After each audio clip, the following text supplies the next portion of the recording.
This AOC AG273QCX might just have what it takes to claim the best 144Hz 1440p monitor title. It's a high-spec, reasonably priced, and really kind of killer gaming monitor, and here's why. First off, we have the resolution and refresh rate, which really are the best sweet spot right now for PC gaming, and yes, that does mean, sorry to you current-gen console users, you're not going to be able to get any benefit from the 1440p or 144Hz here over a standard 1080p 60 monitor, but obviously it's still an impressive beast nonetheless. The rather nice 27-inch 1440p 144Hz VA panel is actually pretty impressive. It's rather nice to look at and pretty incredible to game on. While it is VA, it's actually still pretty impressive when it comes to input lag, seeing consistently lower results than a, at least spec-wise anyway, identical MSI monitor, and even lower than some TN monitors that I've had in recently. You're looking at around about 28 milliseconds of total system input lag. That's measuring from the mouse to a gun going off in-game, and you're actually looking at a fairly impressive panel to go with it. You're looking at somewhere between 7 to 8 milliseconds of black to white response time, and true 144Hz as well, which is great to see. Technically speaking, this monitor is HDR capable, but I wouldn't really recommend it as, first of all, it only has a peak brightness of 400 nits, and more importantly, it's only display HDR 400 certified, which means there's no local array dimming here, and generally speaking, I would just leave it off. It's actually pretty nice to look at without it on anyway. And since we're talking about how good it looks, we should probably talk about color accuracy as well, and that's actually a relatively strong suit, at least for a gaming monitor anyway.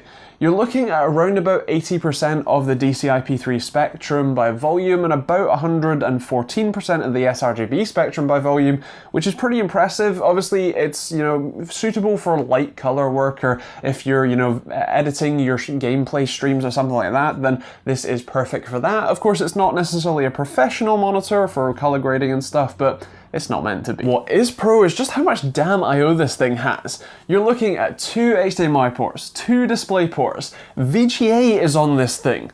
You've also got mic in and audio out, and a 4-port USB 3 hub as well, which is just kind of insane and awesome to see. What makes that brilliant is that you can use not only 2 gaming PCs if you want, and also 2 consoles if you want. As I mentioned, you won't get any benefit from the 1440p or 144Hz over a 1080p 60, but it's nice that you can use them. And you can even use your old Dell PC that has that DMS59 connector on it and your weird splitter adapter thing. So it's great to see this much connectivity. Moving on to styling, it's actually rather nice. You've got thin flush bezels all the way around, except for on the bottom where you have a relatively thin chin bar with a nice red AGON logo, AOC's gaming brand. And of course you also have an RGB ring on the back, which you can control in the on-screen menu, which is also actually pretty easy to navigate with a little joystick that's on the bottom. The stand is pretty nice, has a carrying handle up the top, which makes it nice and easy to maneuver, and while this base does kind of jut out quite far backwards into what would be your wall, it is actually a pretty nice and pretty adjustable stand too.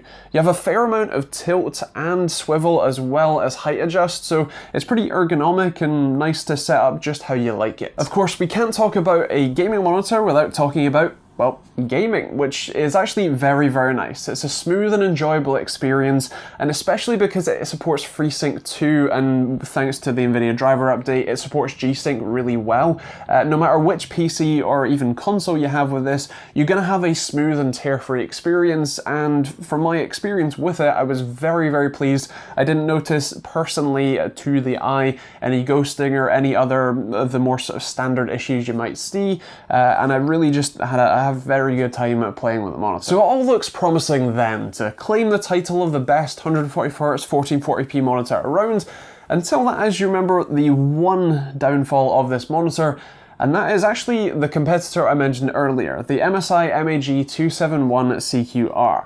That is also a 1440p 27-inch 144Hz VA curved FreeSync monitor that sells for £100 to £130 less than this one.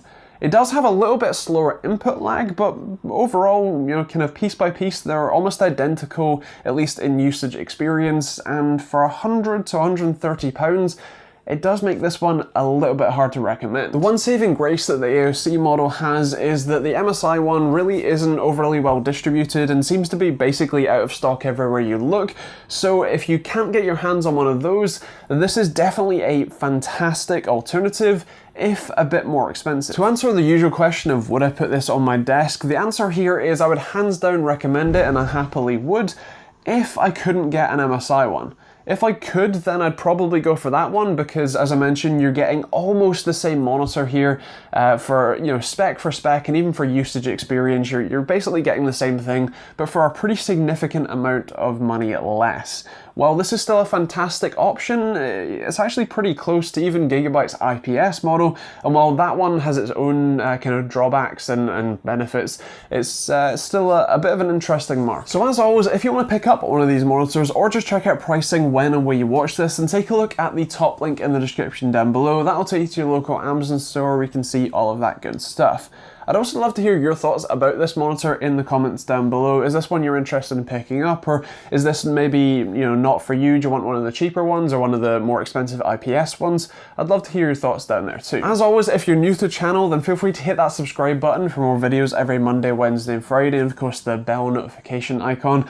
And if you want to support the channel and keep me making these videos, then feel free to use the links in the description down below. You can check out hoodies or t-shirts like this one, or you can check out Patreon where you can support me directly and get cool rewards for doing so, or even the Amazon and Overclockers UK affiliate links. They don't cost you anything to use, but massively help me out when you do use them. There's also private internet access, which is a great and cheap VPN, or Humble Bundle, which is a great way to support charities and get cheap games too.